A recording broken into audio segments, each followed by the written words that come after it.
Apartemen mewah ini sudah aku jual 5 miliar. Angkat kakimu sekarang juga dan jangan pernah kembali. Bentak ibu mertuaku sambil melempar koperku ke lantai. Aku hanya tersenyum tenang. Sepertinya ibu melupakan satu hal. Apa maksudmu? Aku tertawa puas. Karena, Yuk, absen dulu di kolom komentar. Sobat kisah berasal dari kota mana saja? Jangan lupa tekan like dan subscribe, ya. Dukungan kalian sangat berarti agar channel ini terus berkembang dan bisa menyajikan cerita yang lebih seru. Terima kasih.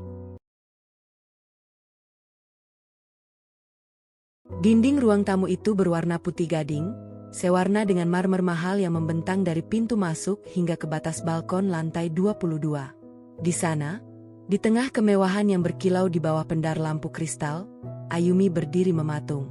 Tangannya yang memegang kain lap basah perlahan mengencang, meremas serat kain itu hingga air hangatnya menetes satu-satu ke atas lantai. Suara tawa yang melengking dari arah sofa panjang berbalut kulit domba itu membuat dadanya berdenyut nyeri, sebuah rasa sakit yang sudah terbiasa ia telan bulat-bulat selama 3 tahun terakhir. Di atas sofa itu, Ibu Siska duduk dengan posisi angkuh, menyilangkan kakinya yang dihiasi sandal rumah berbulu halus. Di hadapannya berserakan brosur-brosur liburan ke luar negeri dan beberapa tas belanjaan dari merek ternama. Wanita parubaya itu sama sekali tidak menoleh ke arah Ayumi, seolah menantunya itu hanyalah sepotong perabot usang yang kebetulan berada di sudut ruangan. Aldi, coba kamu lihat ini. Ibu rasa penerbangan bulan depan ke Swiss sedang bagus. Kakakmu juga sudah setuju kalau kita menyewa villa di dekat pegunungan. Udara di sana pasti sangat baik untuk kesehatan ibu, ujar Ibu Siska dengan nada suara yang sengaja dikeras-keraskan, memastikan setiap artikulasi kata itu sampai ke telinga Ayumi. Aldi, yang duduk di samping ibunya sambil sibuk memainkan gawai, hanya bergumam pelan.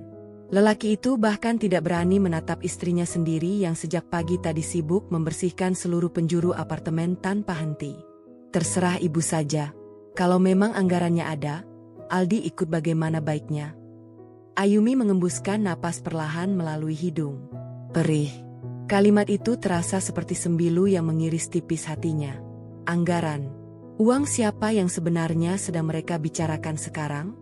Hampir seluruh biaya operasional apartemen ini, mulai dari tagihan listrik yang membengkak akibat pendingin ruangan yang menyala 24 jam, biaya pemeliharaan lingkungan, hingga cicilan mobil yang dikendarai Aldi, semuanya keluar dari rekening pribadinya.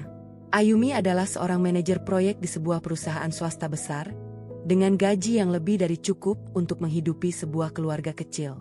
Namun, di rumah ini, ia diperlakukan tak lebih dari seorang pelayan yang wajib menyetor seluruh hasil keringatnya tanpa hak untuk bersuara. Kenapa diam saja di sana? Lantai di dekat meja televisi itu masih berdebu. Matamu di mana, Ayumi? Suara Ibu Siska tiba-tiba meninggi, tajam dan penuh tuntutan. Wanita itu akhirnya menoleh, menatap Ayumi dengan pandangan meremehkan dari balik kacamata bermerek miliknya. Ayumi mematikan rasa egonya, lalu melangkah mendekati meja televisi hitam yang berkilau. Ia berlutut di atas marmer yang dingin, mulai mengusap permukaan kayu dengan gerakan memutar. Sudah saya bersihkan tadi, Bu. Mungkin itu debu baru yang terbawa angin dari balkon. Alasan terus. Memang dasar perempuan pemalas. Dari dulu kerjaannya hanya menjawab kalau dikasih tahu orang tua. Beruntung kamu dinikahi oleh Aldi, bisa merasakan tinggal di tempat semewah ini. Kalau tidak, mungkin kamu masih membusuk di rumah kontrakan pinggiran kota itu. Cemooh Ibu Siska, dibarengi dengan decakan lidah yang syarat akan penghinaan. Ayumi menghentikan gerakan tangannya sejenak. Matanya terpejam rapat, menahan badai emosi yang bergemuruh di dalam dada. Ia mengingat kembali masa-masa awal pernikahan mereka, ketika Ibu Siska dengan manis meminta Ayumi untuk memindahkan seluruh aset finansialnya demi mendukung karir Aldi yang baru merintis. Apartemen mewah berukuran 200 meter persegi ini dibeli dengan dalih untuk masa depan bersama. Namun, begitu sertifikat berada di tempat yang aman, topeng keramahan itu perlahan runtuh, menyisakan kekejaman verbal yang tiada habisnya. Ibu, sudahlah. Ayumi kan juga baru pulang kerja semalam suntuk. Lerai Aldi dengan suara yang sangat pelan, hampir menyerupai bisikan ketakutan. Ia sama sekali tidak memiliki keberanian untuk menentang ibunya, seolah seluruh urat kejantanannya telah lenyap setiap kali berhadapan dengan wanita yang melahirkannya itu. Kamu membela dia, Aldi? Ingat, siapa yang merawatmu dari kecil sampai sukses seperti sekarang? Perempuan ini hanya menumpang hidup di atas kesuksesanmu. Dia tidak punya andil apa-apa di rumah ini. Potong Ibu Siska dengan nada yang semakin meninggi, membuat suasana di dalam ruang tamu itu terasa semakin mencekam dan menyesakkan napas. Ayumi bangkit berdiri, merapikan pakaian kerjanya yang sedikit kusut. Ia menatap lurus ke arah ibu mertuanya, tidak dengan pandangan kemarahan, melainkan dengan sepasang mata yang sangat tenang. Ketenangan yang aneh, sejenis ketenangan yang biasa terjadi tepat sebelum badai besar memporak-porandakan sebuah kota. Saya selalu menghormati ibu sebagai orang tua Aldi, ucap Ayumi dengan suara yang datar, namun berbobot. Semua kebutuhan rumah ini terpenuhi dengan baik. Saya rasa tidak ada alasan bagi ibu untuk terus-menerus mempertanyakan harga diri saya di sini. Ibu Siska tergelak, sebuah tawa kering yang terdengar sangat menyebalkan di telinga. Ia berdiri dari sofanya, melangkah mendekati Ayumi hingga jarak mereka hanya tersisa beberapa jengkal. Bau parfum menyengat dari tubuh wanita parubaya itu menusuk hidung Ayumi. Harga diri? Kamu bicara soal harga diri di rumah anakku? Sadar diri, Ayumi. Kamu itu tidak lebih dari pajangan di sini. Segalanya yang ada di dalam ruangan ini, dari ujung lantai sampai langit-langit, adalah milik keluarga kami. Jadi, tutup mulutmu dan kerjakan apa yang menjadi tugasmu. Punggung tangan Ibu Siska mengibas di depan wajah Ayumi, seolah-olah mengusir seekor lalat yang mengganggu. Aldi hanya mematangkan pandangannya pada layar gawai, berpura-pura tuli terhadap konfrontasi yang terjadi di depan matanya sendiri. Pengecut. Satu kata itu bergaung di dalam kepala Ayumi saat menatap suaminya. Pria yang dahulu berjanji akan melindunginya, kini menjelma menjadi penonton setia dari setiap siksaan mental yang ia terima. Ayumi tidak membalas lagi. Ia membalikkan badan, berjalan menuju kamar mandi di dekat dapur untuk mencuci kain lap tersebut. Di bawah kucuran air keran yang deras, Ayumi membiarkan jemarinya basah. Perlahan, sudut bibirnya terangkat, membentuk sebuah senyuman tipis yang sangat misterius. Mereka berpikir bahwa tempat ini adalah milik mereka. Mereka mengira bahwa keheningan Ayumi selama ini adalah bentuk dari ketakutan dan kepasrahan seorang menantu yang tertindas. Ibu Siska yang tamak dan Aldi yang lemah sama sekali tidak menyadari satu hal yang sangat krusial. Sesuatu yang tersimpan rapat di dalam brankas kerja Ayumi di kantor, sebuah dokumen tebal berkekuatan hukum yang akan mengubah seluruh jalannya permainan ini. Ayumi mematikan keran air. Suasana apartemen kembali sunyi, menyisakan sayup-sayup suara Ibu Siska yang kembali merencanakan liburan mewahnya di ruang tengah. Ayumi mengeringkan tangannya dengan handuk kecil, lalu menatap pantulan dirinya di cermin kamar mandi. Matanya berkilat tajam. Waktu untuk bersabar hampir habis, dan saat hari itu tiba, ia akan memastikan bahwa keangkuhan yang berkecamuk di luar sana akan runtuh tanpa menyisakan satu keping pun harapan. Matahari pagi belum sepenuhnya tinggi ketika Ayumi sudah rapi dengan pakaian kerjanya. Blus berwarna biru dongker dipadukan dengan celana kain hitam membuat penampilannya tampak sangat profesional. Di tangannya, sebuah tas jinjing kulit terpegang erat. Ia melangkah keluar dari kamar tidur, berniat untuk segera berangkat ke kantor demi menghindari drama pagi yang biasa diciptakan oleh ibu mertuanya. Namun, langkah kaki Ayumi terhenti tepat di lorong penghubung antara kamar tidur dan ruang makan. Sayup-sayup, suara bisikan yang penuh dengan nada antusias terdengar dari arah meja makan. Ayumi menahan napas, memundurkan langkahnya sedikit hingga tubuhnya terlindungi oleh pilar besar berlapis wallpaper motif klasik. Ibu serius sudah menghubungi orangnya? Apakah tidak terlalu cepat? Itu suara Aldi.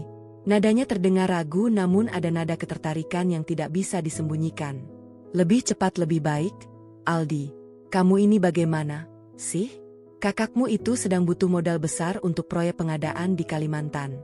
Keuntungannya bisa berlipat-lipat ganda. Kalau kita menunda-nunda, kesempatan emas ini bisa diambil orang lain.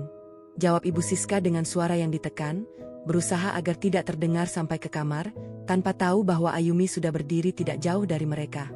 Ayumi mengerutkan kening. Proyek? Modal besar? Dari mana Ibu Siska akan mendapatkan uang untuk modal usaha anak sulungnya yang terkenal tidak pernah becus berbisnis itu? Selama ini, tabungan Ibu Siska sudah habis untuk gaya hidupnya yang mewah. Tapi Bu, kalau kita menjual apartemen ini, kita mau tinggal di mana? Ayumi pasti akan bertanya-tanya. Dia yang setiap bulan membayar biaya pemeliharaan tempat ini. Ucap Aldi lagi, kali ini suaranya terdengar agak khawatir. Mendengar kata, menandatangani, dan menjual apartemen, jantung Ayumi berdegup sedikit lebih kencang. Bukan karena rasa takut, melainkan karena rasa tidak percaya bahwa keserakahan ibu mertuanya telah mencapai tahap seberani ini. Menjual apartemen mewah ini secara sepihak, Ayumi hampir saja tertawa di balik pilar. Kamu ini bodoh atau bagaimana, Aldi? Apartemen ini kan dibeli saat kamu sudah sukses. Ayumi itu hanya menumpang. Nanti kalau sudah laku 5 miliar rupiah, kita bisa beli rumah yang lebih kecil di pinggiran kota untuk kamu dan Ayumi. Sisanya, 4 miliar, kita gunakan untuk modal kakakmu. Soal Ayumi, biar ibu yang urus. Dia tidak akan berani protes kalau ibu yang bicara, saut Ibu Siska dengan nada meremehkan yang sangat kental. Lalu, bagaimana dengan pembelinya? Siapa orang kaya yang mau membeli apartemen ini dengan cepat tanpa banyak bertanya? Tanya Aldi. Ibu sudah dapat jaringannya dari teman arisan ibu. Ada seorang pengusaha besar, namanya Pak Baskoro. Dia sedang mencari properti mewah di pusat kota untuk investasi asing katanya. Hari ini perwakilannya akan datang untuk melihat-lihat situasi. Kamu tenang saja, semuanya sudah ibu atur dengan rapi. Jelas Ibu Siska dengan nada bangga yang luar biasa, seolah ia baru saja memenangkan lotre. Baskoro. Nama itu membuat manik mata Ayumi melebar seketika. Sebuah senyuman yang sangat tipis, hampir tidak terlihat, terukir di wajah cantiknya.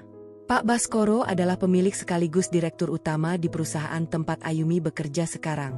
Lebih dari itu, Pak Baskoro adalah atasan langsung yang sangat menghormati kinerja Ayumi, bahkan sudah menganggap Ayumi seperti adiknya sendiri karena Ayumi telah membantu menyelamatkan perusahaan dari kerugian besar tahun lalu.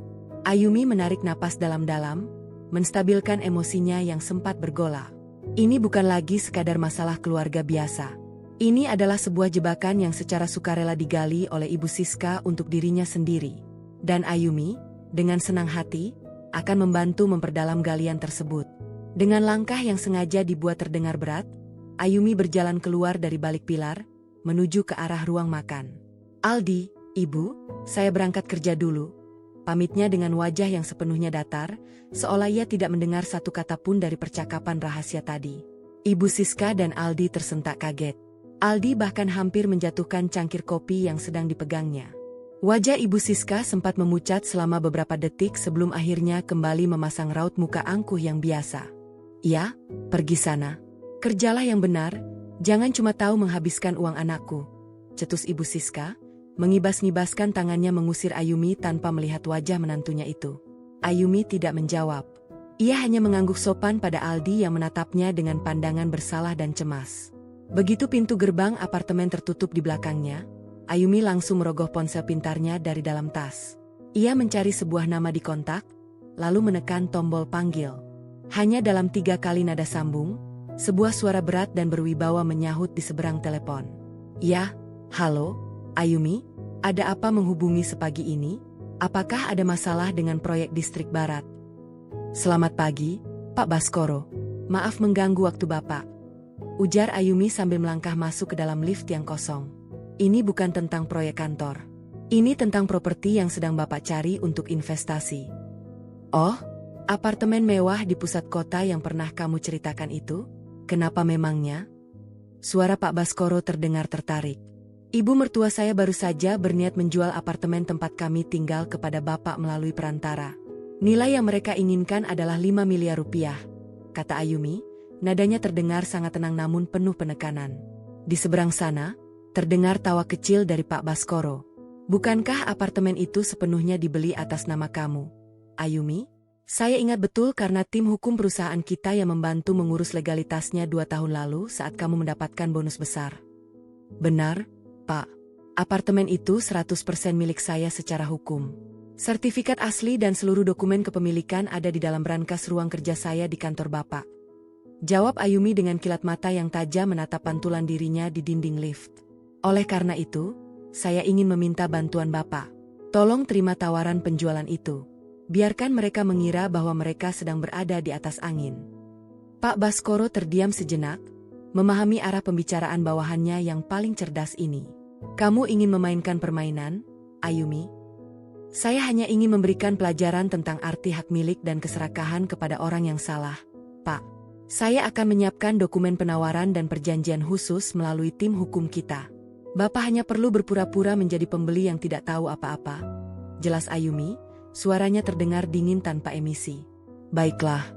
Kebetulan saya sangat tidak suka dengan orang yang serakah. Kirimkan detailnya ke meja saya begitu kamu sampai di kantor. Kita akan buat pertunjukan ini berjalan dengan sangat mulus. Setuju Pak Baskoro dengan nada mendukung. Terima kasih banyak, Pak. Saya sangat menghargainya. Ayumi menutup sambungan telepon tepat ketika pintu lift terbuka di lantai dasar. Ia melangkah keluar menuju lobi dengan kepala tegak. Di dalam kepalanya, bidak-bidak catur sudah mulai bergerak. Ibu Siska mengira bahwa dia adalah serigala yang cerdik, sementara menganggap Ayumi hanyalah domba penurut yang bisa disembelih kapan saja. Namun, wanita tua itu tidak pernah sadar bahwa singa yang sesungguhnya sedang berjalan menjauh, bersiap untuk berbalik dan menerkam tanpa memberikan kesempatan untuk membela diri. Suasana di dalam kantor Pak Baskoro terasa begitu tenang, berbanding terbalik dengan gemuruh rencana yang sedang disusun di dalamnya. Ruangan luas yang terletak di lantai 30 itu memiliki dinding kaca besar yang langsung menghadap ke arah lanskap gedung bertingkat ibu kota.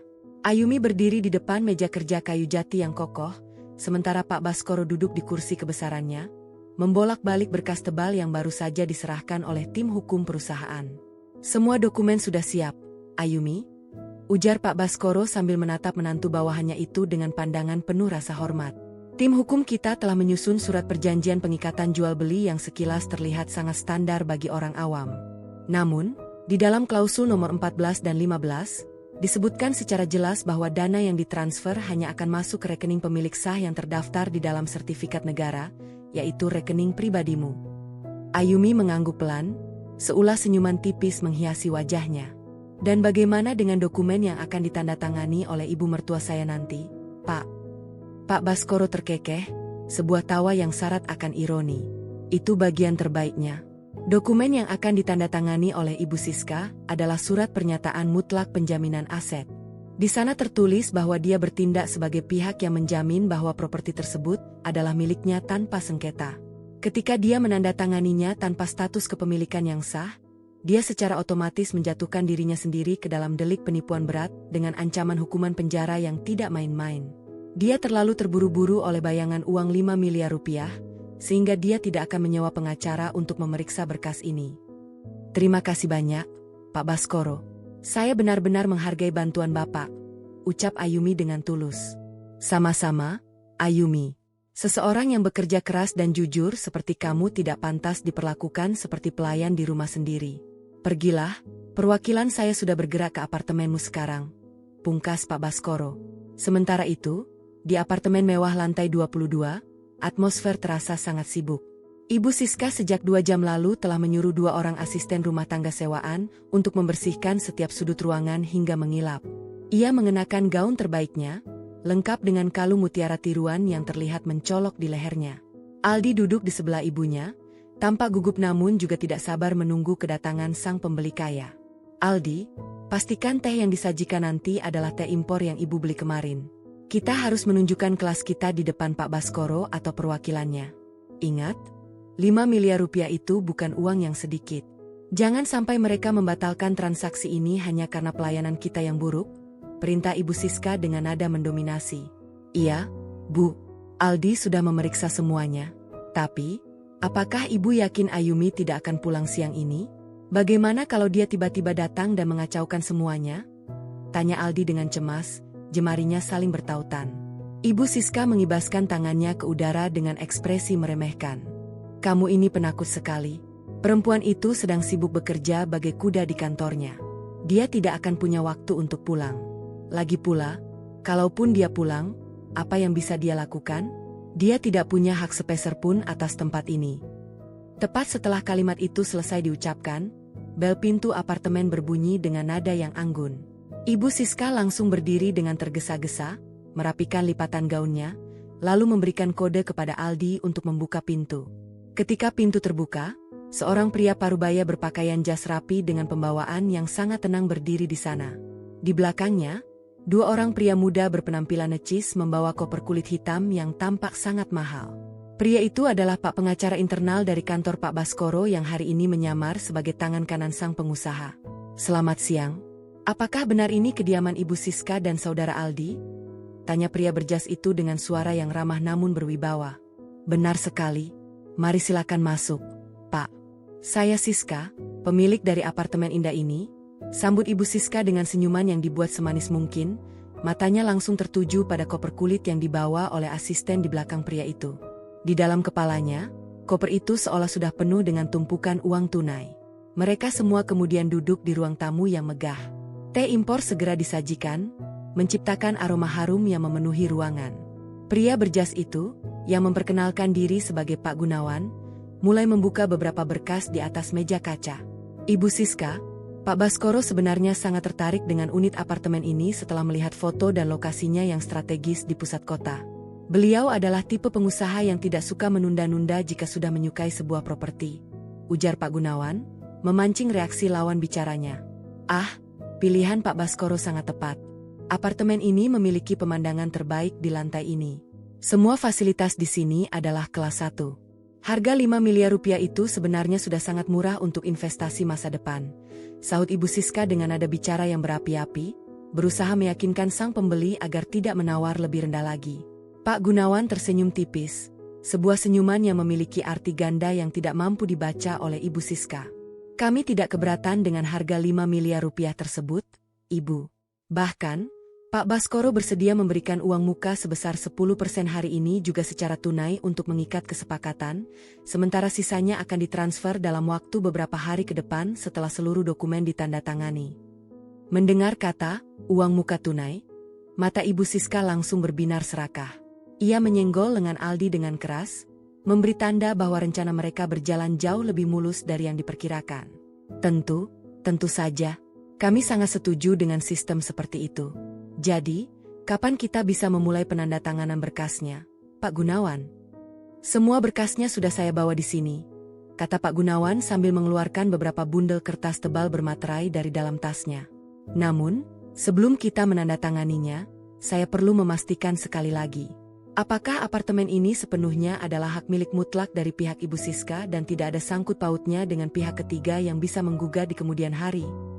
Oh, tentu saja tidak ada, jawab Ibu Siska dengan cepat tanpa keraguan sedikit pun. Apartemen ini adalah milik keluarga kami. Anak saya, Aldi, yang mengaturnya, dan saya adalah pemegang kendali penuh atas rumah ini. Tidak ada orang lain yang berhak atas tempat ini, Pak. Anda bisa memegang kata-kata saya. Aldi hanya diam di samping ibunya, menelan ludah dengan susah payah. Ada rasa bersalah yang sedikit menggelitik nuraninya karena ia tahu betul bahwa Ayumi yang selama ini membiayai segalanya. Namun, bayangan tentang uang 4 miliar rupiah yang akan digunakan untuk modal usaha kakaknya, serta sisa uang yang bisa ia nikmati, langsung menghapus seluruh rasa bersalah tersebut dari pikirannya. Pak Gunawan mengangguk perlahan, matanya berkilat di balik kacamata beningnya. Baiklah kalau begitu, Ibu Siska. Jika Ibu sudah sangat yakin dengan status kepemilikan ini, kita bisa langsung melangkah ke proses berikutnya. Silakan Ibu membaca sekilas berkas-berkas ini sebelum memberikan tanda tangan resmi Anda sebagai penjamin utama. Ibu Siska menerima bundel kertas itu dengan tangan yang sedikit gemetar karena rasa gembira yang meluap-luap. Ia sama sekali tidak berniat membaca deretan kalimat panjang dengan istilah-istilah hukum yang rumit itu. Di matanya, lembaran kertas itu hanyalah sebuah formalitas belaka sebelum uang 5 miliar rupiah jatuh ke dalam pelukannya.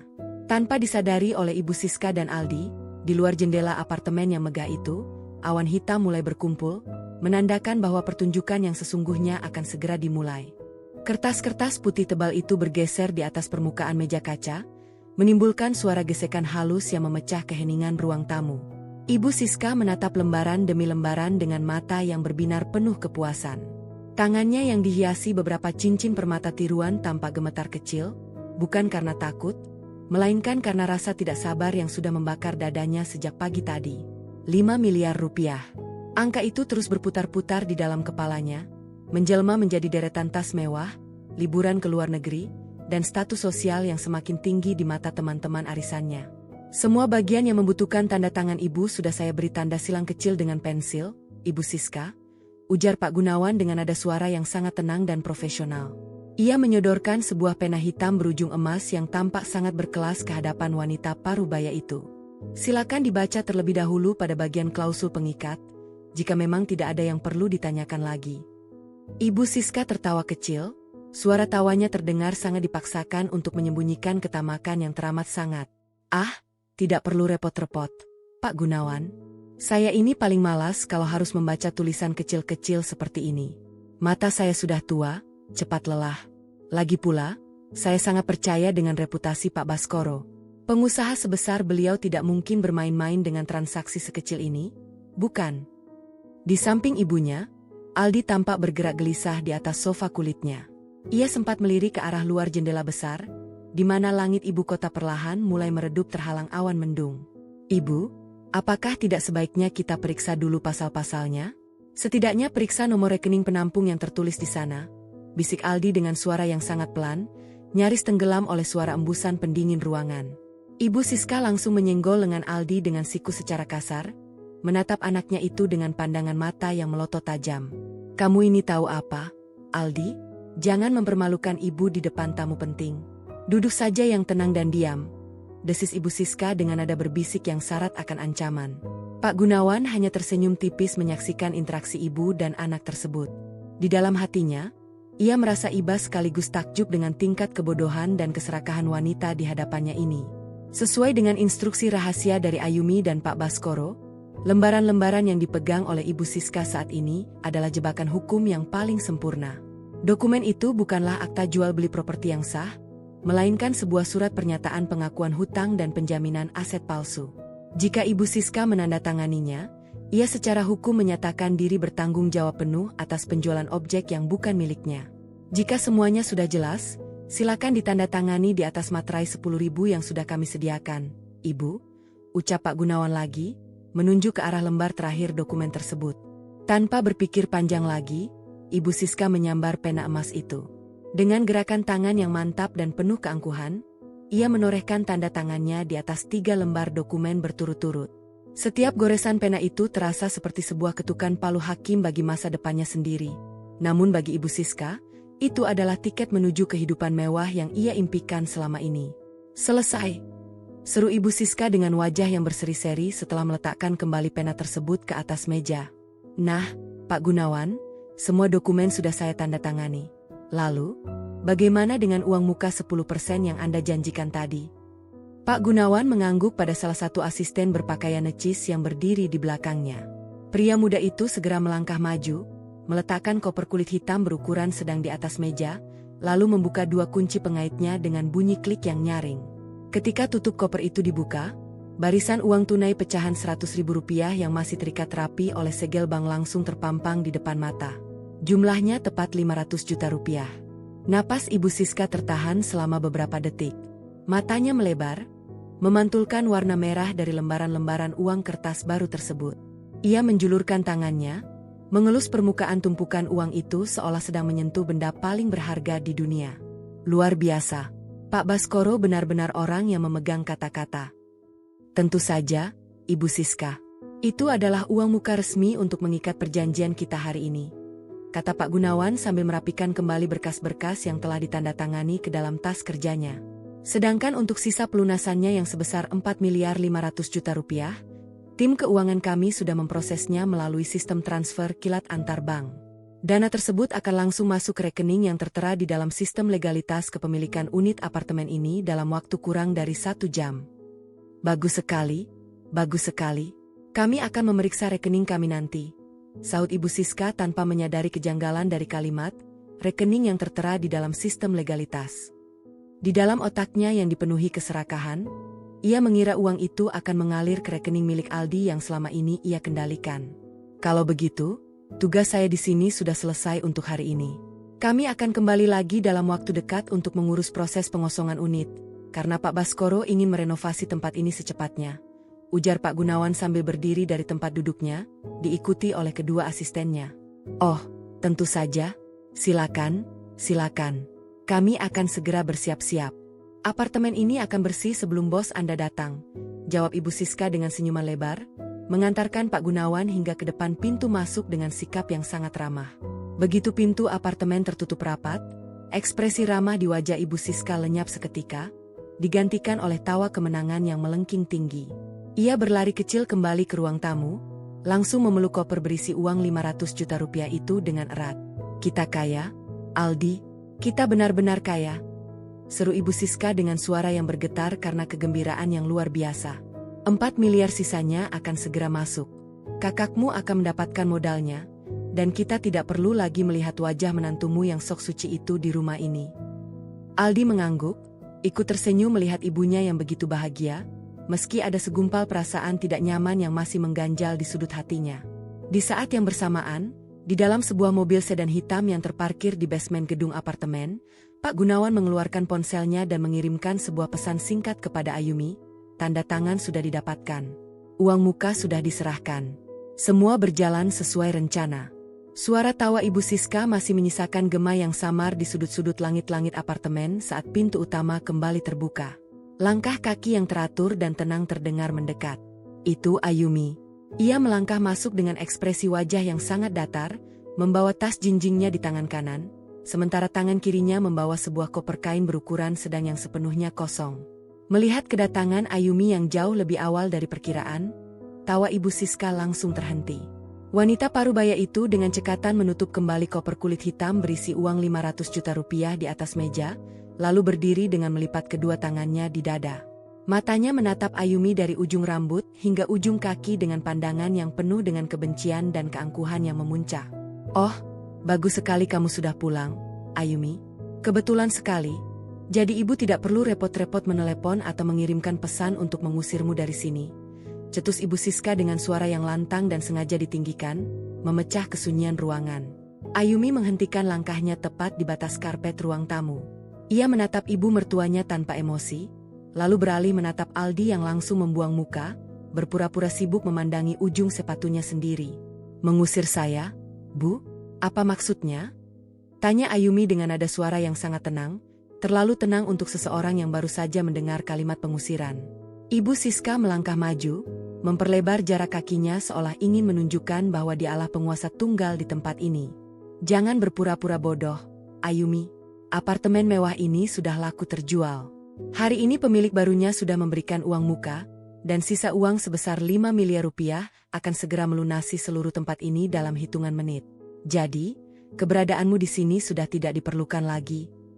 Ibu menjual tempat ini tanpa berdiskusi dengan saya." Ayumi menatap Aldi, memancing reaksi suaminya. "Aldi, kamu juga tahu tentang hal ini?" Aldi berdeham, menggeser posisi duduknya dengan gelisah.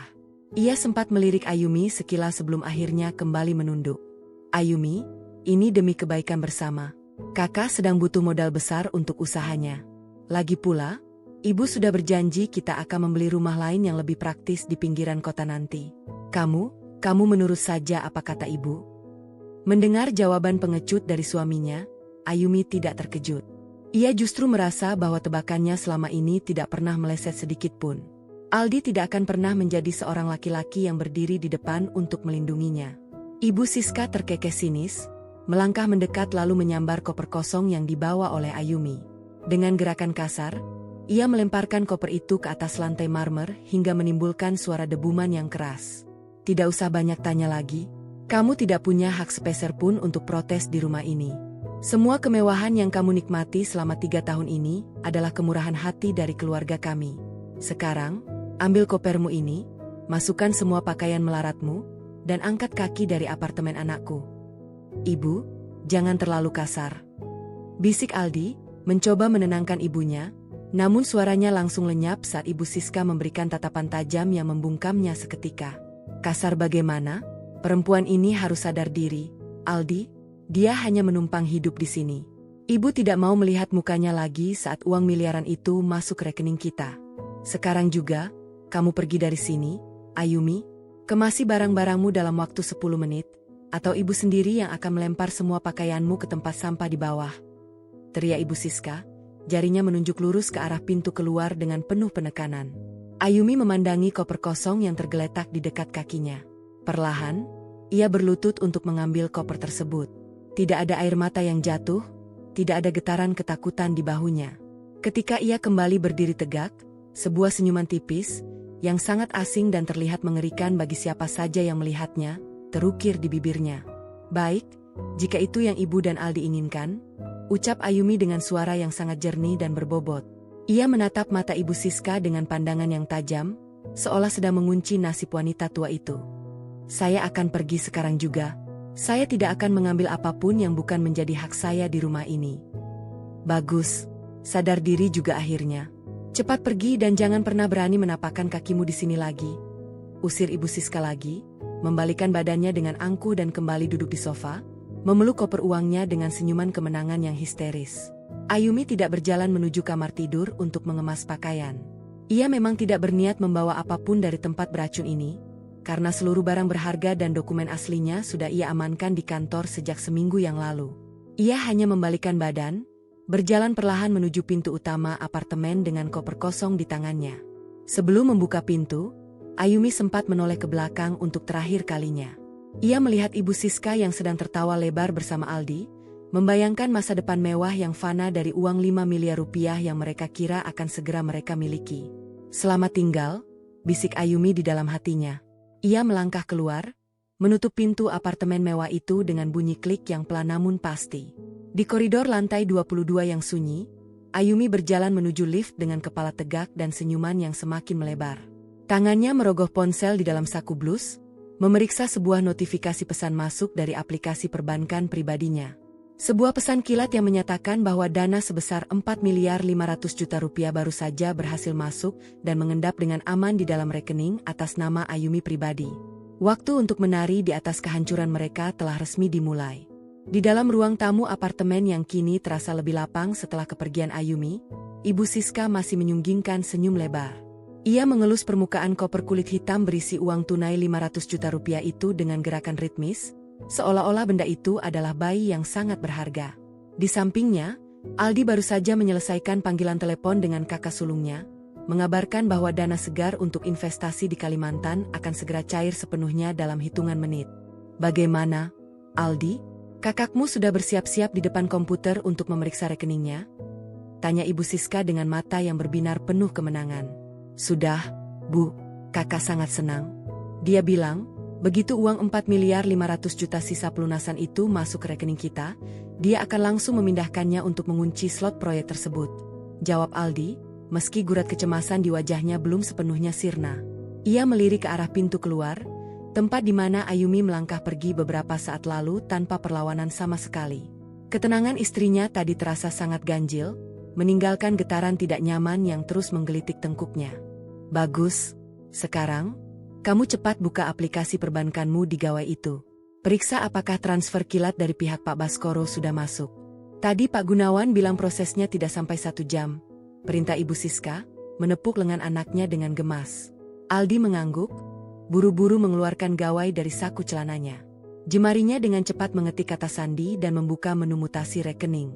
Layar gawai itu memancarkan cahaya biru yang menerangi wajah Aldi yang penuh harap. Namun, setelah beberapa detik menatap layar, kening Aldi berkerut dalam.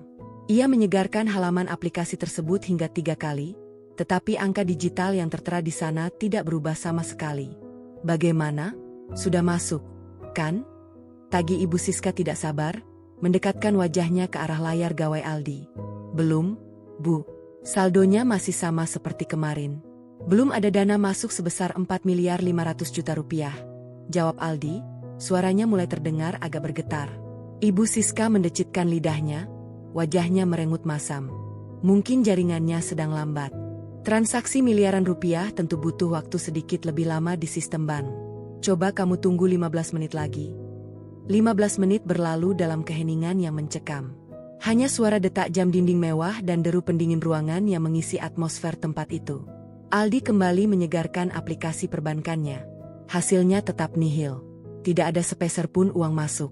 Kepanikan kecil mulai merayap di dada Aldi, membuatnya memutuskan untuk langsung menghubungi nomor layanan pelanggan bank milik mereka. Setelah terhubung dan melalui beberapa proses verifikasi identitas yang rumit, Aldi berbicara dengan nada mendesak.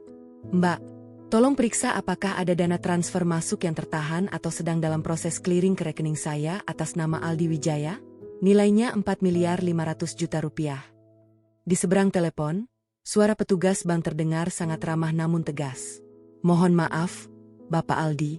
Berdasarkan data sistem kami, tidak ada transaksi masuk dengan nominal tersebut yang sedang tertahan atau menuju ke rekening Anda hari ini. Tidak mungkin.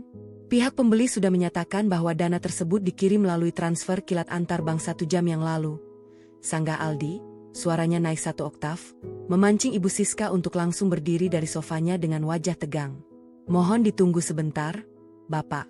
Kami akan memeriksa riwayat lalu lintas data berdasarkan nomor unit apartemen dan nama instansi pengirim jika memang melibatkan perusahaan besar, ujar petugas itu lagi. Keheningan kembali meraja selama 2 menit yang terasa seperti 2 tahun bagi Aldi dan ibunya. Ketika petugas bank kembali berbicara, kalimatnya bak petir di siang bolong bagi kedua orang di ruang tamu itu. Bapak Aldi, kami menemukan adanya aktivitas transfer kilat dengan nominal 4.500.000.000 rupiah dari rekening PT Baskoro Megah Properti. Namun, dana tersebut tidak ditujukan ke rekening atas nama Anda. Lalu ke rekening siapa? Potong Ibu Siska yang langsung merebut gawai itu dari tangan Aldi, berteriak histeris ke arah pengeras suara. Dana tersebut telah berhasil masuk dan dicairkan ke rekening tujuan utama yang terdaftar sebagai pemilik sah berdasar dokumen legalitas unit apartemen lantai 22 tersebut. Rekening penampung itu terdaftar atas nama Ibu Ayumi Putri, jelas petugas bank dengan sangat gamblang. Gawai di tangan Ibu Siska hampir saja terlepas jika Aldi tidak cekatan menangkapnya. Wajah wanita parubaya itu seketika memucat, kehilangan seluruh rona merah kegembiraan yang sempat terpancar tadi. Napasnya memburu, dadanya kembang kempis menahan rasa terkejut yang luar biasa hingga badannya gemetar hebat. Ah, Ayumi, bagaimana bisa uang itu masuk rekening perempuan melarat itu? Teriak Ibu Siska, suaranya melengking frustrasi, mengguncang bau Aldi dengan kasar. Aldi, kenapa nama Ayumi yang ada di sana? Bukankah apartemen ini milikmu? Kamu yang membayar uang mukanya dulu, kan? Aldi mematung, kepalanya terasa pening luar biasa seolah dihantam benda tumpul. Seluruh persendiannya lemas hingga ia terduduk kembali di sofa dengan tatapan kosong. Bu, waktu pembelian 3 tahun lalu, Ibu yang menyuruhku menggunakan nama Ayumi agar kita terhindar dari pajak progresif kepemilikan properti kedua. Ibu bilang, nanti setelah setahun, kita bisa balik nama. Tapi kita lupa mengurusnya karena terlalu sibuk. Ibu Siska memegangi kepalanya yang mendadak terasa berputar hebat. Ilusi kemenangan, kemewahan fana, dan bayangan tumpukan uang miliaran rupiah yang sempat menari-nari di atas kepalanya kini hancur berkeping-keping, berganti menjadi sebuah kenyataan mengerikan yang mulai mencekik leher mereka. Keserakahan mereka telah mengantar mereka masuk ke dalam sebuah labirin gelap, tanpa mereka sadari bahwa kunci pintu keluar sejak awal berada di tangan menantu yang baru saja mereka usir dengan begitu hina. Udara di dalam ruang tamu apartemen mewah itu mendadak terasa setajam ribuan jarum kasat mata yang menusuk-nusuk kulit. Kepanikan yang meledak dari dada Ibu Siska memecahkan segala bentuk kewarasan yang tersisa di kepalanya. Wanita parubaya itu berteriak histeris, melemparkan bantal sofa berbulu domba yang sedari tadi ia banggakan ke sembarang arah hingga menghantam vas bunga kristal di sudut ruangan.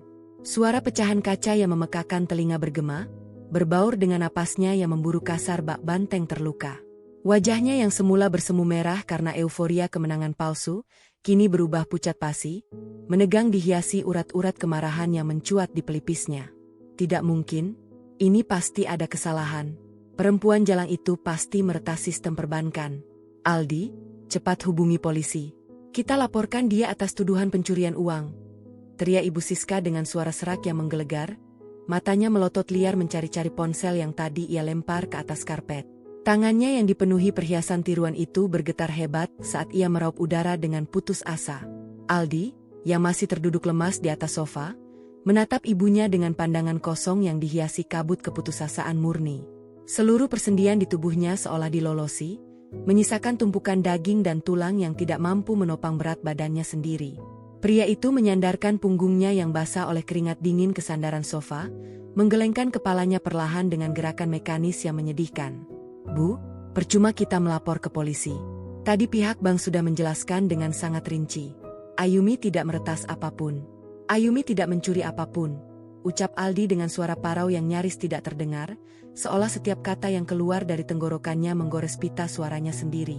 Secara hukum negara, sertifikat apartemen ini 100% atas nama Ayumi. Uang 4 miliar 500 juta rupiah itu masuk rekeningnya karena dia adalah pemilik sahnya. Pihak pembeli mentransfer dana pelunasan kepada pemilik yang sah. Kita yang salah, Bu. Kita yang lupa bahwa rumah ini bukan milik kita secara tertulis. Plak. Sebuah tamparan keras mendarat telak di pipi kiri Aldi. Ibu Siska berdiri menjulang di hadapannya dengan dada kembang kempis. Napasnya berembus panas menyapu wajah anaknya.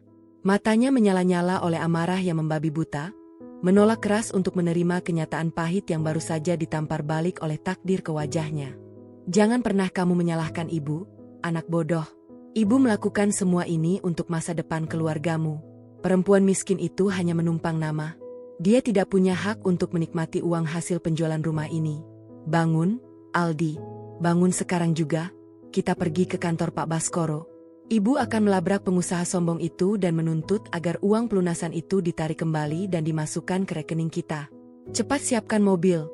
Tita Ibu Siska dengan nada diktator yang tidak menerima bantahan, menarik rak kemeja Aldi hingga pria itu terpaksa berdiri dengan sempoyongan. Perjalanan membelah kemacetan ibu kota terasa seperti simulasi neraka yang tak berkesudahan bagi Aldi. Di kursi penumpang, Ibu Siska tidak berhenti mengumpat, menyumpah serapahi nama Ayumi dengan segala kosakata kotor yang bisa ia ingat. Wanita itu mencengkeram tas tangannya dengan sangat kuat hingga buku-buku jarinya memutih, seolah tas itu adalah leher menantunya yang siap ia cekik. Di sisi lain, Aldi mencengkeram kemudi dengan tangan yang basah oleh peluh dingin. Pikirannya melayang pada peringatan-peringatan kecil yang selama ini ia abaikan. Ketenangan Ayumi yang tidak masuk akal saat diusir tadi pagi kini terngiang kembali, menjelma menjadi sebuah pertanda buruk yang merayap naik ke tengkuknya. Setibanya di pelataran gedung perkantoran megah berlantai 40 yang seluruh dindingnya berlapis kaca gelap, Ibu Siska langsung melompat keluar dari mobil bahkan sebelum Aldi mematikan mesinnya sepenuhnya. Ia melangkah lebar-lebar dengan dagu terangkat tinggi, menerobos pintu putar otomatis lobi utama dengan gaya angkuh yang sengaja dibuat-buat untuk menutupi kepanikannya. Hak sepatu tingginya berderap kasar di atas lantai marmer lobi, menarik perhatian beberapa karyawan dan petugas keamanan yang sedang berjaga. Di mana ruangan Pak Baskoro? Saya ingin bertemu dengannya sekarang juga. Ini keadaan darurat. Perusahaannya sudah melakukan kesalahan fatal dalam mentransfer uang miliaran rupiah milik saya. Bentak Ibu Siska pada seorang resepsionis wanita yang terkejut di balik meja marmer panjang. Resepsionis itu mempertahankan senyum profesionalnya, meskipun matanya memancarkan ketidaksukaan yang kentara atas ketidaksopanan tamu tersebut. Mohon maaf, Ibu. Apakah Ibu sudah memiliki janji temu dengan Bapak Direktur Utama? Beliau saat ini sedang berada dalam rapat tertutup dengan Dewan Komisaris dan tidak bisa diganggu-gugat. Saya tidak peduli dengan rapatnya. Panggil orang suruhannya yang bernama Pak Gunawan. Suruh dia turun ke sini sekarang juga dan jelaskan kenapa uang sisa penjualan apartemen saya justru masuk rekening perempuan penipu bernama Ayumi. Jerit Ibu Siska, tidak memedulikan tatapan aneh dari puluhan pasang mata di lobi tersebut. Aldi yang baru saja tiba menyusul ibunya dari area parkir, berusaha menarik lengan Ibu Siska dengan wajah memerah menahan malu yang tak tertahankan. Ibu, tolong kecilkan suara Ibu. Kita sedang berada di tempat umum. Jangan membuat keributan di sini, bisik Aldi memohon, namun Ibu Siska langsung menepis tangan anaknya dengan kasar. Biar saja semua orang dengar. Biar mereka tahu bahwa perusahaan raksasa ini mempekerjakan orang-orang bodoh yang tidak tahu cara mentransfer uang dengan benar. Seru Ibu Siska lagi. Tiba-tiba, suara langkah kaki yang tenang dan berat memecah keributan itu. Dari arah lift eksekutif, sosok Pak Gunawan berjalan mendekat. Pria itu tidak lagi mengenakan senyum ramah dan sikap penuh hormat seperti yang ia tunjukkan di ruang tamu apartemen beberapa jam yang lalu. Wajahnya kini sedingin es, posturnya tegak memancarkan aura dominasi hukum yang mengintimidasi. Ia merapikan letak kacamatanya sejenak sebelum berhenti tepat di hadapan Ibu Siska yang masih terengah-engah karena amarahnya sendiri. Mari kita selesaikan masalah ini di ruang pertemuan, Ibu Siska, Saudara Aldi. Tidak perlu membuat keributan di area publik. Silakan ikuti saya, ucap Pak Gunawan dengan nada suara yang sangat datar, bahkan tidak menunggu jawaban dari mereka sebelum membalikan badan dan berjalan menuju sebuah ruangan kedap suara di sudut lobi. Begitu mereka masuk ke dalam ruangan yang bersuhu sangat dingin itu, Ibu Siska langsung menggebrak meja kayu mahoni di tengah ruangan. Matanya menyorotkan kebencian yang mendalam pada pria berjas di hadapannya. Apa maksud semua ini, Pak Gunawan? Kenapa sisa uang 4 miliar 500 juta itu dikirim ke rekening Ayumi? Saya yang menyetujui penjualan itu. Saya yang berhak menerima uangnya. Kalian harus segera membatalkan transfer itu dan mengirimkannya ke rekening anak saya. Sembur Ibu Siska tanpa jeda. Pak Gunawan duduk dengan tenang, meletakkan sebuah map kulit hitam di atas meja, lalu membukanya perlahan. Ia menyatukan kedua tangannya di depan dada, menatap Ibu Siska dengan pandangan yang membuat wanita parubaya itu tiba-tiba merasa sangat kerdil. Ibu Siska, mari kita luruskan fakta hukumnya di sini. Mulai Pak Gunawan dengan suara bariton yang menusuk tulang. Perusahaan kami, PT Baskoro Megah Property, tidak pernah melakukan kesalahan transfer. Sistem keuangan kami bekerja dengan presisi tinggi berdasarkan bukti legalitas negara. Uang pelunasan sebesar 4.500.000.000 rupiah itu dikirimkan secara langsung ke rekening pribadi atas nama Ibu Ayumi Putri karena, menurut sertifikat hak milik yang sah dan terdaftar di Badan Pertanahan, beliau adalah pemilik tunggal dan mutlak dari unit apartemen di lantai 22 tersebut. Tapi apartemen itu dibeli dengan uang anak saya. Ayumi hanya meminjamkan namanya. Kalian tidak berhak memberikan uang itu kepadanya tanpa persetujuan kami. Bantah Ibu Siska, suaranya mulai terdengar melengking karena putus asa. Hukum negara tidak peduli dengan kesepakatan lisan di balik meja makan keluarga Anda, Ibu Siska. Setelah Pak Gunawan dengan tajam, memotong semua alasan konyol itu. Hukum hanya mengakui apa yang tertulis di atas kertas bermaterai dan diakui oleh negara. Di mata hukum, Ibu Ayumi adalah pemilik sah. Dan karena kami membeli aset milik Ibu Ayumi, sudah menjadi kewajiban hukum kami untuk membayarkan hak pelunasan tersebut langsung ke rekening pribadinya. Aldi menelan ludah dengan susah payah, memberanikan diri untuk berbicara. Lalu bagaimana dengan transaksi tadi pagi, Pak Gunawan? Ibu saya bertindak sebagai pihak yang menjual, dan Bapak memberikan uang muka 500 juta rupiah secara tunai. Jika pembelinya tahu rumah itu milik Ayumi, kenapa Bapak bertransaksi dengan ibu saya? Sebuah senyuman yang sangat tipis dan mematikan terukir di wajah Pak Gunawan. Ia menarik selembar kertas dari dalam map kulitnya dan menggesernya ke hadapan Ibu Siska dan Aldi. Itu adalah salinan dokumen yang ditandatangani oleh Ibu Siska dengan penuh keangkuhan pagi tadi. Ini adalah bagian yang paling menarik dari transaksi kita, Saudara Aldi, ucap Pak Gunawan, matanya berkilat di balik kacamata. Ibu Anda sangat terburu-buru oleh godaan uang tunai hingga beliau menolak untuk membaca apa yang beliau tanda tangani. Dokumen ini bukanlah akta jual beli. Jantung Ibu Siska seolah berhenti berdetak. Matanya tertuju pada barisan kalimat tebal di bagian atas kertas tersebut. Surat pernyataan mutlak penjaminan aset dan pertanggungjawaban pidana. Dokumen yang ditandatangani oleh Ibu Siska adalah surat pernyataan mutlak di bawah sumpah, yang menyatakan bahwa beliau adalah pemilik sah dari apartemen tersebut dan memiliki hak penuh untuk mengalihkannya. Jelas Pak Gunawan perlahan, memastikan setiap kata meresap masuk ke dalam otak mereka yang sedang dilanda kepanikan. Dengan menandatangani dokumen ini, Ibu Siska secara sadar telah mengaku-ngaku sebagai pemilik aset yang bukan miliknya, dan menerima pembayaran uang muka atas nama kepemilikan palsu tersebut. Apa maksud Anda? Suara Ibu Siska kini hanya berupa cicitan lemah. Kakinya bergetar hebat di bawah meja. Maksud saya, Ibu Siska, Anda baru saja melakukan tindak pidana penipuan dan pemalsuan keterangan yang diatur secara ketat dalam pasal 378 Kitab Undang-Undang Hukum Pidana. Tegas Pak Gunawan, menjatuhkan vonis lisan yang membuat dunia Ibu Siska runtuh seketika. Anda menerima uang 500 juta rupiah dari kami untuk menjual barang yang ternyata adalah milik orang lain. Pemilik asli, yaitu Ibu Ayumi, tidak pernah memberikan surat kuasa apapun kepada Anda untuk menjual apartemennya. Tindakan Anda adalah penipuan murni. Ruangan itu seketika menjadi kedap udara bagi Aldi dan ibunya. Aldi memegangi kepalanya yang terasa akan pecah berkeping-keping. Jebakan ini terlalu sempurna, terlalu rapi untuk disadari oleh keserakahan mereka yang membuta. Tidak, ini jebakan. Kalian menjebak saya, ratap Ibu Siska. Air mata kepanikan akhirnya menetes dari pelupuk matanya, menghancurkan sisa-sisa keangkuhan yang ia miliki. Saya akan kembalikan uang muka 500 juta itu sekarang juga. Batalkan semuanya. Sayang sekali, Ibu Siska, sahut Pak Gunawan tanpa rasa simpati sedikit pun, menutup map kulitnya dengan suara ketukan yang terdengar seperti palu hakim. Dokumen ini sudah berkekuatan hukum tetap. Tindak pidana penipuan sudah terjadi saat Anda menerima uang dan membubuhkan tanda tangan. Keputusan untuk membatalkan perjanjian ini dan mencabut ancaman laporan kepolisian tidak berada di tangan saya atau Pak Baskoro. Lalu di tangan siapa? Teriak Aldi, wajahnya dibanjiri air mata ketakutan. Pak Gunawan berdiri, merapikan jasnya, lalu menatap mereka berdua dengan pandangan yang syarat akan belas kasihan palsu. Keputusan itu sepenuhnya berada di tangan klien kami yang sebenarnya. Pemilik sah apartemen tersebut, sekaligus direktur proyek di perusahaan kami, Ibu Ayumi Putri. Beliau sedang menunggu kalian di tempat tinggal barunya. Saya sarankan Anda berdua segera menemuinya, sebelum tim hukum kami resmi mendaftarkan laporan penipuan ini ke meja penyidik kepolisian daerah esok pagi. Matahari sore meredup di balik gumpalan awan kelabu yang menggantung rendah di atas cakrawala kota, memantulkan pendar jingga yang suram pada dinding-dinding kaca gedung pencakar langit. Di dalam mobil sedan yang melaju membelah jalanan aspal, keheningan terasa begitu pekat, seolah-olah seluruh pasokan oksigen telah disedot keluar. Aldi mencengkeram kemudi dengan jemari yang dingin dan gemetar, sementara napasnya tersengal pendek-pendek.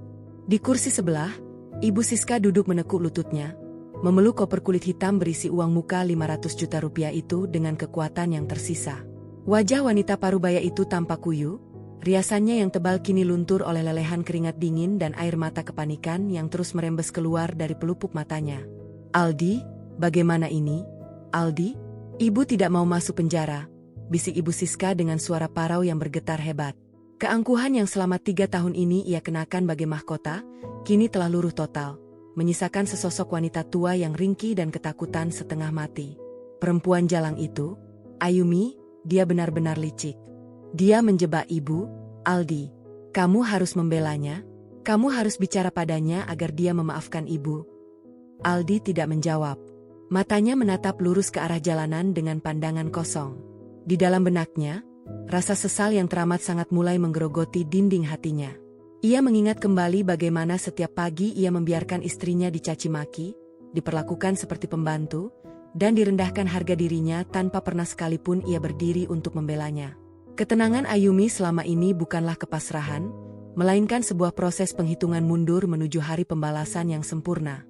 Mobil berbelok memasuki kawasan kompleks apartemen premium yang baru saja selesai dibangun di distrik elit pinggiran kota. Tempat ini jauh lebih asri, tenang, dan mewah daripada apartemen lama mereka. Aldi menghentikan mobilnya tepat di depan lobi utama yang berlantai marmer hitam mengilap. Berdasarkan alamat yang diberikan oleh Pak Gunawan, Ayumi saat ini berada di unit Gria Tawang lantai paling atas gedung ini. Dengan langkah kaki yang berat dan diselimuti ketakutan yang mencekam, Ibu Siska dan Aldi berjalan melintasi koridor sunyi berkarpet tebal menuju pintu unit nomor 101. Aldi mengangkat tangannya yang gemetar, lalu mengetuk pintu kayu jati yang kokoh itu sebanyak 3 kali. Pintu terbuka perlahan, menampilkan sosok Ayumi yang berdiri dengan keanggunan yang memukau. Ia mengenakan gaun rumah berbahan sutra lembut berwarna putih bersih, rambut hitamnya dibiarkan terurai indah di bahu. Tidak ada lagi gurat lelah atau kesedihan di wajahnya. Sepasang matanya bersinar jernih, memancarkan ketenangan seorang pemenang yang mutlak. "Oh, kalian sudah datang rupanya. Silakan masuk," sambut Ayumi dengan nada suara yang sangat ramah, namun keramahan itu justru terasa seperti hembusan angin kutub yang membekukan darah di pembuluh nadi Ibu Siska dan Aldi. Mereka melangkah masuk ke dalam ruang tamu yang sangat luas dengan pemandangan langsung ke arah taman gantung dan kolam renang pribadi. Ayumi berjalan dengan santai, lalu duduk di atas sofa beludru abu-abu, menyilangkan kakinya dengan anggun. Di atas meja kaca di hadapannya, telah tersaji secangkir teh chamomil hangat yang aromanya menenangkan. Ibu Siska tidak mampu lagi menahan beban ketakutannya. Begitu pintu tertutup, ia langsung melangkah maju dan menjatuhkan dirinya berlutut di atas lantai, tepat di depan kaki Ayumi. Koper kulit hitam yang sedari tadi ia peluk diletakkan di atas meja dengan tangan bergetar. "Ayumi, Ibu mohon, Ayumi, maafkan Ibu," ratap Ibu Siska dengan suara melengking yang pecah oleh tangisan. Wanita yang dahulu selalu menyuruh Ayumi bersujud membersihkan debu di kakinya, kini bersujud di hadapan menantu yang diusirnya dengan hina. "Ibu hilaf, Ayumi. Ibu buta karena memikirkan modal usaha kakakmu. Ini uang muka 500 juta itu. Semuanya masih utuh di dalam koper ini. Tolong ambil kembali, Ayumi. Ambil semuanya, termasuk uang 4.500.000.000 yang ada di rekeningmu. Ibu rela tidak mendapatkan sepeser pun, asalkan kamu mau mencabut laporan di kantor Pak Baskoro. Ibu tidak mau membusuk di penjara, Ayumi." Ayumi memandangi sosok mertuanya yang bersujud di bawahnya dengan tatapan yang sepenuhnya datar, tanpa ada rasa iba sedikit pun.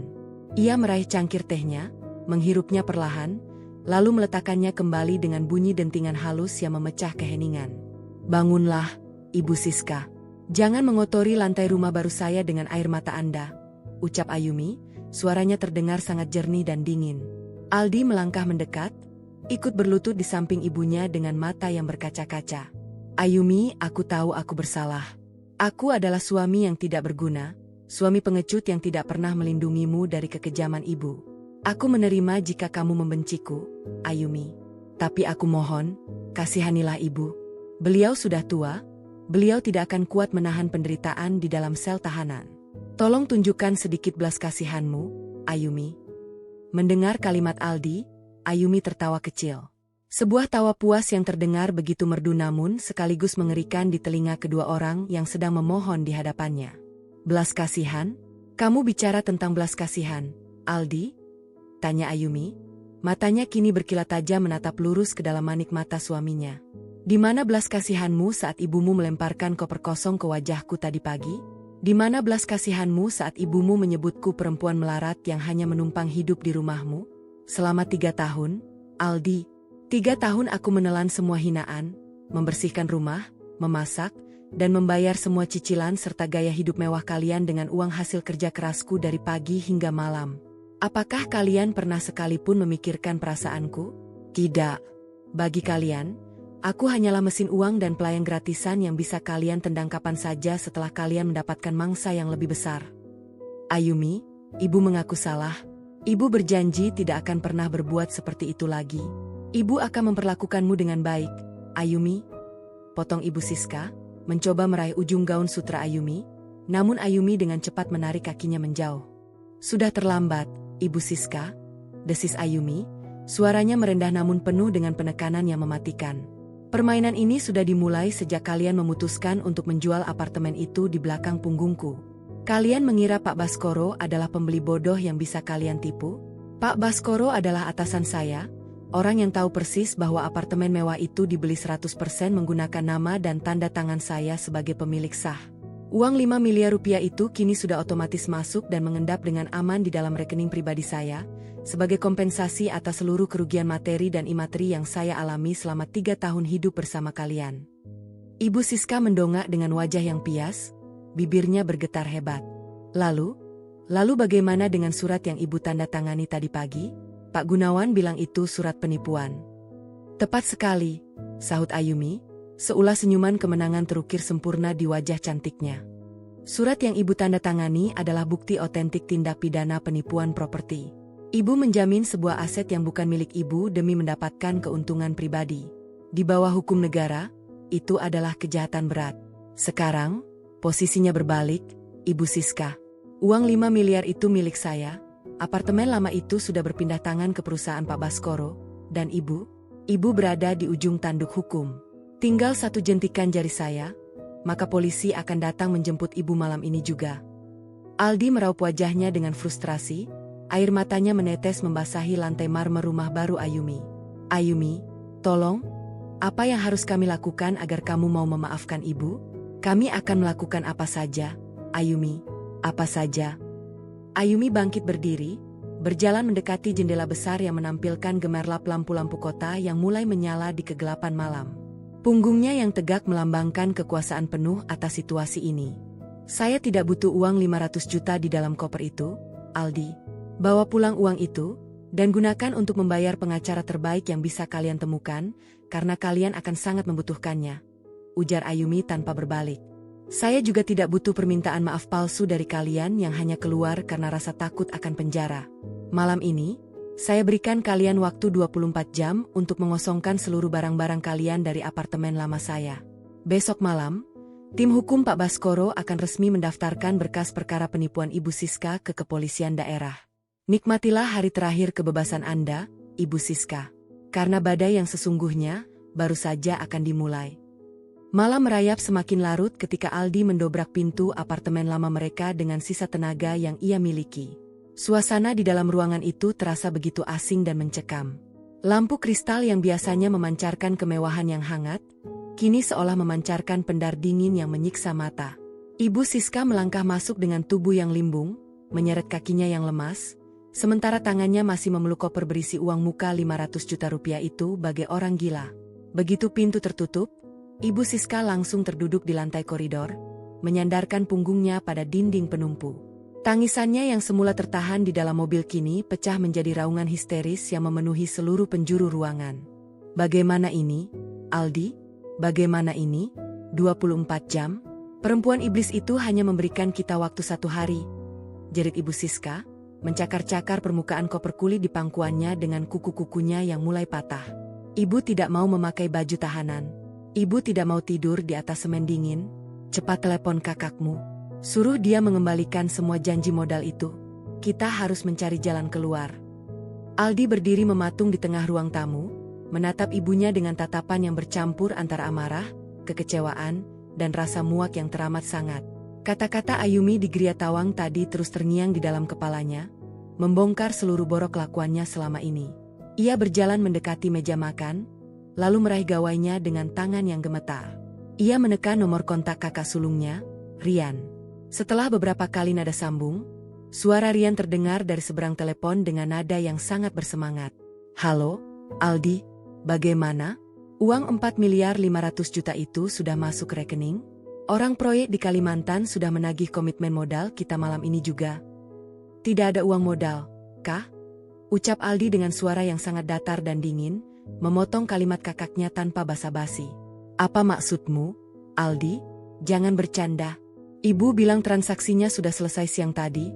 Suara Rian langsung meninggi, dipenuhi rasa tidak terima. Apartemen ini dibeli atas nama Ayumi secara hukum negara. Uang pelunasan 5 miliar itu semuanya masuk rekening pribadi Ayumi. Dan yang lebih parah, ibu baru saja menandatangani surat perjanjian palsu yang membuatnya terjerat kasus penipuan properti senilai 5 miliar rupiah oleh perusahaan Pak Baskoro.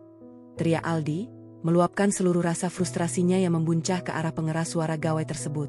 Ayumi memberi kita waktu 24 jam untuk angkat kaki dari sini sebelum polisi datang menjemput ibu.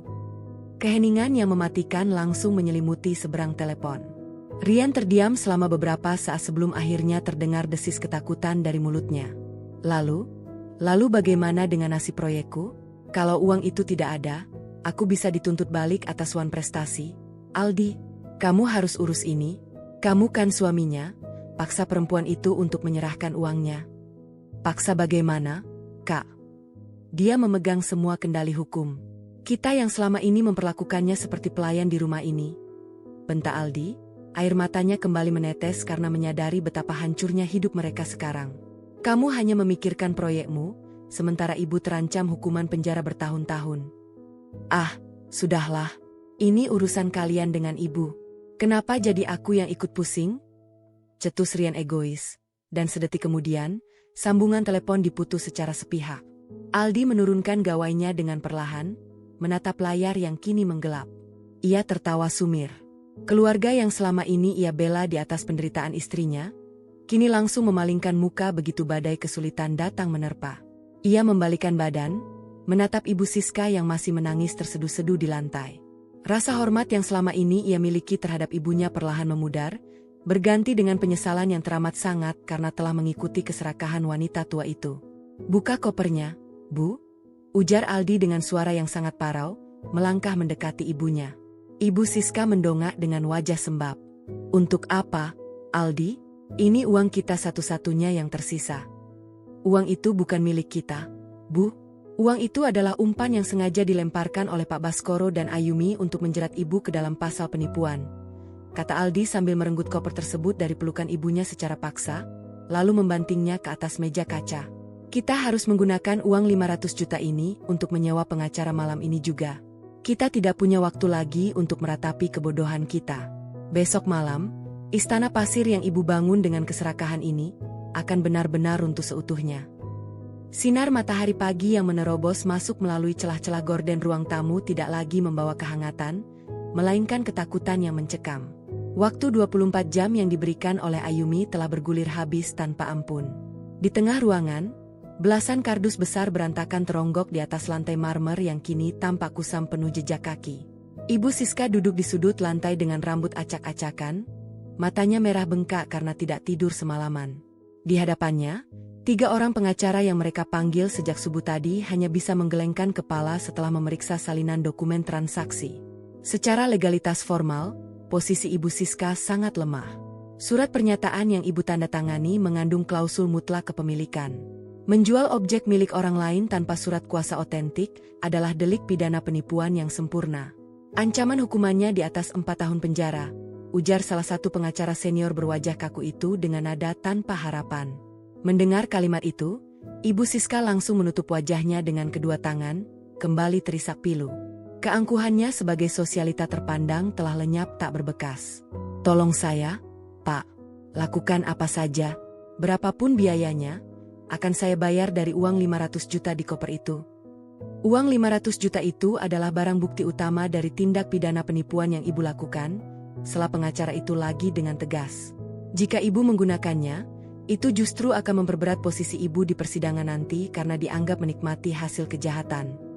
Aldi yang berdiri di dekat jendela hanya bisa mengepalkan tinjunya erat-erat sampai kuku-kukunya memutih. Dunia seolah runtuh di atas pundaknya. Kakaknya, Rian, sama sekali tidak bisa dihubungi sejak semalam, memblokir semua akses komunikasi setelah tahu tidak ada uang modal yang bisa diperas. Tepat pada pukul 10 pagi, keheningan yang menegangkan itu dipecah oleh sebuah ketukan keras yang bergaung dari arah pintu depan. Ketukan itu tidak ramah, melainkan ritmis, berat, dan penuh dengan penekanan otoritas yang mematikan. Ibu Siska tersentak berdiri, tubuhnya gemetar hebat sampai harus bertumpu pada lengan sofa kulit. "Aldi, jangan buka pintunya. Aldi, itu pasti polisi. Jangan biarkan mereka membawa Ibu," bisik wanita tua itu dengan suara yang melengking ketakutan. Wajahnya pias bagai mayat. "Bu, cepat atau lambat kita harus menghadapinya," jawab Aldi dengan suara parau yang hampa. Dengan langkah yang terasa seberat timah, ia berjalan mendekati pintu utama dan memutar anak kuncinya dengan bunyi klik yang nyaring. Ketika pintu terbuka, 3 orang pria bertubuh tegap mengenakan kemeja putih rapi dengan tanda pengenal kepolisian tergantung di leher mereka berdiri di sana. Di samping mereka, berdiri Pak Gunawan bersama 2 orang staf hukum dari kantor Pak Baskoro. "Selamat pagi. Apakah benar ini kediaman Ibu Siska?" tanya petugas kepolisian yang berada di posisi paling depan dengan nada suara yang sangat tegas dan berwibawa. "Benar, Pak. Saya Aldi, anaknya," jawab Aldi, suaranya tercekat di tenggorokan. Petugas itu mengeluarkan selembar surat resmi berstempel kedinasan dari dalam map instansinya. "Kami dari Direktorat Reserse Kriminal Khusus Kepolisian Daerah berdasarkan laporan yang masuk semalam dari tim hukum PT Baskoro Megah Property, membawa surat perintah penyelidikan dan pemanggilan paksa terhadap Ibu Siska atas dugaan tindak pidana penipuan properti dan pemalsuan dokumen hak milik bernilai 5 miliar rupiah. Ibu Siska yang mendengar kalimat tersebut dari dalam ruang tamu langsung menjerit histeris. Ia berlari ke arah kamar tidur, berusaha mengunci diri. Namun petugas poluan yang sudah bersiap di belakang langsung bergerak cepat masuk dan menahan lengan wanita parubaya itu sebelum sempat menutup pintu kamar. "Lepaskan saya tidak bersalah. Menantu saya yang menjebak saya. Ayumi yang mengambil uangnya. Panggil Ayumi ke sini," jerit Ibu Siska, menangis meraung-raung saat kedua tangannya dikunci oleh petugas. Cincin-cincin permata tiruan di jarinya bergesekan kasar dengan borgol besi yang dingin yang kini melingkari pergelangan tangannya. Aldi hanya bisa melihat ibunya diseret keluar melintasi ruang tamu dengan tatapan yang hancur lebur. Tetangga-tetangga apartemen mulai membuka pintu mereka, berbisik-bisik menyaksikan adegan memalukan di mana wanita yang biasanya memamerkan kekayaan dengan angku itu kini digiring bagai seorang kriminal kelas teri. Sebelum melangkah pergi, Pak Gunawan sempat berhenti di hadapan Aldi yang sedang terduduk lemas di ambang pintu. Pria berjas itu menatap Aldi dengan pandangan dingin. "Unit apartemen ini resmi disegel oleh perusahaan kami mulai jam ini juga. Sisa barang-barang Anda yang berada di dalam kardus akan dipindahkan ke gudang penyimpanan umum. Silakan Anda menyelesaikan urusan hukum keluarga Anda di markas kepolisian daerah sekarang." Pintu apartemen mewah itu akhirnya ditutup rapat dari luar, meninggalkan Aldi seorang diri di koridor yang sunyi. Istana megah yang dibangun di atas fondasi keserakahan dan penindasan terhadap Ayumi selama 3 tahun terakhir, kini telah resmi terkunci rapat, menyisakan kehancuran total bagi mereka yang pernah merasa menjadi penguasa di dalamnya. Mentari pagi bersinar cerah, menembus dinding kaca besar yang menghadap langsung ke arah taman gantung di lantai atas geria tawang baru milik Ayumi. Angin sepau-sepau membawa aroma bunga melati yang segar, berbaur dengan harum kopi hitam yang baru saja diseduh. Ayumi duduk dengan tenang di sebuah kursi santai rotan yang nyaman, mengenakan gaun pagi berwarna krem yang anggun. Di pangkuannya, sebuah gawai menampilkan laporan mingguan proyek Distrik Barat yang menunjukkan grafik kenaikan keuntungan yang sangat signifikan. Sejak badai hukum yang menggulung keluarga mantan suaminya meledak beberapa minggu lalu, kehidupan Ayumi berubah total menjadi oase kedamaian yang seutuhnya. Tidak ada lagi suara teriakan kasar di pagi hari, tidak ada lagi cacian yang merendahkan harga dirinya, dan tidak ada lagi beban finansial untuk menghidupi orang-orang yang tidak tahu diri. Uang 5 miliar rupiah hasil pelunasan apartemen lama kini telah teralokasikan dengan sangat bijak di dalam portofolio investasi yang aman, sementara sebagian kecilnya digunakan untuk membeli tempat tinggal baru yang sepenuhnya atas nama dirinya sendiri. Pintu kaca pembatas balkon bergeser pelan, menampilkan sosok Pak Baskoro yang melangkah masuk bersama sekretarisnya. Pria parubaya itu tersenyum lebar, memancarkan aura kepuasan atas keberhasilan kerja sama mereka selama ini. Selamat pagi, Ayumi. Maaf mengganggu waktu santaimu di rumah baru yang indah ini, sapa Pak Baskoro dengan nada suara yang sangat ramah dan kebapakan. Ayumi bangkit berdiri, menyambut atasannya dengan sebuah anggukan hormat yang tulus. Selamat pagi, Pak Baskoro. Sama sekali tidak mengganggu. Silakan duduk, Pak. Mereka kemudian duduk melingkari meja kayu kecil di balkon, menikmati pemandangan kota dari ketinggian yang menakjubkan. Sekretaris Pak Baskoro segera meletakkan sebuah map dokumen baru di atas meja.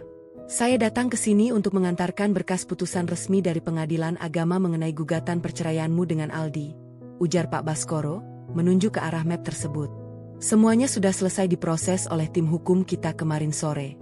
Sekarang, kamu secara hukum negara dan agama telah resmi berpisah dari lelaki itu tanpa ada sangkut paut aset atau utang piutang apapun.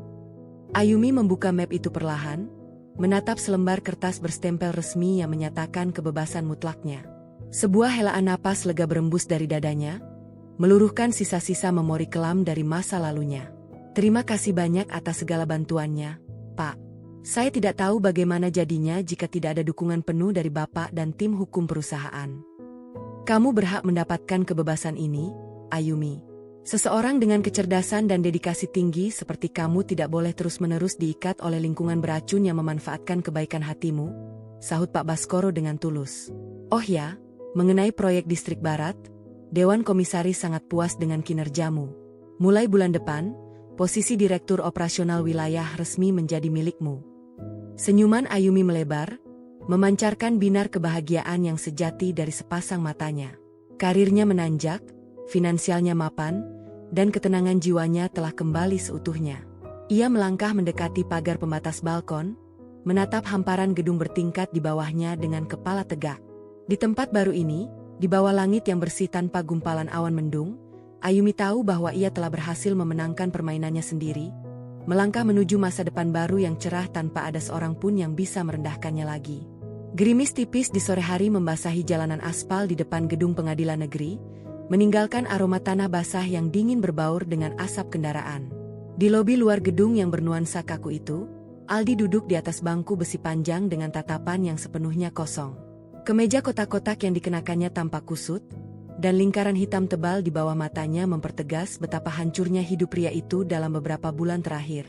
Beberapa menit yang lalu, Hakim Ketua baru saja mengetuk palu, menjatuhkan vonis hukuman penjara selama 3 tahun 6 bulan kepada Ibu Siska atas tindak pidana penipuan dan pemalsuan dokumen properti. Uang muka 500 juta rupiah yang tersisa di dalam koper telah disita oleh negara sebagai barang bukti utama kejahatan. Kakak sulungnya, Rian, sama sekali tidak pernah menampakkan batang hidungnya selama persidangan berlangsung, bahkan mengganti nomor gawainya agar tidak bisa dimintai bantuan sepeser pun untuk membayar biaya penasihat hukum. Keluarga yang dahulu selalu Aldi bela dengan mengorbankan perasaan istrinya, kini telah bubar berantakan demi menyelamatkan diri masing-masing. Aldi meraup wajahnya dengan kedua tangan yang gemetar. Penyesalan yang teramat sangat datang terlambat, menggerogoti setiap sudut hatinya hingga terasa sesak. Ia telah kehilangan apartemen mewah tempat tinggalnya, kehilangan seluruh tabungan masa depannya, dan yang paling menyakitkan, ia telah kehilangan Ayumi. Wanita tulus yang dahulu selalu menyambutnya dengan senyuman hangat dan teh hangat setiap kali ia pulang kerja dalam keadaan lelah. Sementara itu, di belahan kota yang berbeda, suasana terasa jauh lebih damai dan menenangkan. Di balkon Gria Tawang lantai paling atas, Ayumi berdiri dengan anggun bersandar pada pagar pembatas besi tempa. Ia mengenakan terusan kain rajut berwarna abu-abu muda yang dipadukan dengan selendang kasmir lembut di bahunya, melindungi tubuhnya dari embusan angin sore yang sejuk setelah gerimis reda. Di atas meja kecil di sampingnya, secangkir teh chamomile hangat masih mengepulkan uap tipis, menyebarkan aroma menenangkan yang memenuhi udara bebas. Ayumi menyesap teh itu perlahan, menikmati setiap kehangatan cairan yang mengalir di tenggorokannya.